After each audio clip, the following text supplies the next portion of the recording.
Hi hello friends, నా పేరు శివ. ఈరోజు మీ ముందడికి ఒక మంచి ఇమిటేషన్ తోటి ముందుకు వచ్చాను. ఈరోజు యంగ్ రెబల్ స్టార్ ప్రభాస్ది వాయిస్ యాజ్ ఇట్ ఈస్ దింపి మీకు ఎలా ఉందో చూపించబోతున్నాను. So let us start from Baahubali. Baahubali 2లో ప్రభాస్ వాయిస్ ఎట్లుందో చేసి చూపిస్తాను. ఓకే.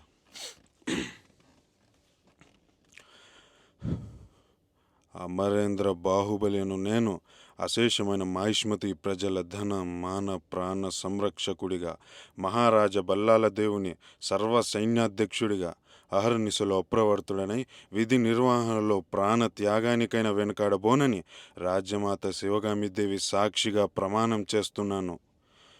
అండ్ అలాగే బాహుబలి 1లో క్లైమాక్స్ సీన్ తీసుకుంటే అది ఎట్లుంటుందంటే, ఊరు వాడ చాటింపై తాత, పిల్ల పెద్ద ముసలి ముతుక అందరినీ రమ్మన్నాడని చెప్పు. కత్తి సుత్తి పలుగు పార గొడ్డలి గుణపం ఏది దొరుకుతుంది ఆయుధంగా తీసుకొని రమ్మని చెప్పు.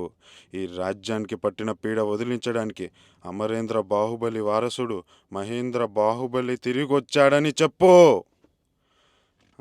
అండ్ ఇదే మూవీలో మన రానా క్యారెక్టర్ తీసుకున్నట్టయితే క్లైమాక్స్లో, బాహుబలి 2లో క్లైమాక్స్లో చాలా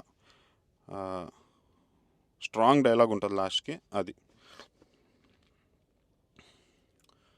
రాజమాత అమరేంద్ర బాహుబలి, అమరేంద్ర బాహుబలి అను నేను అశేషమైన మాహిష్మతి ప్రజల ధన మాన ప్రాణ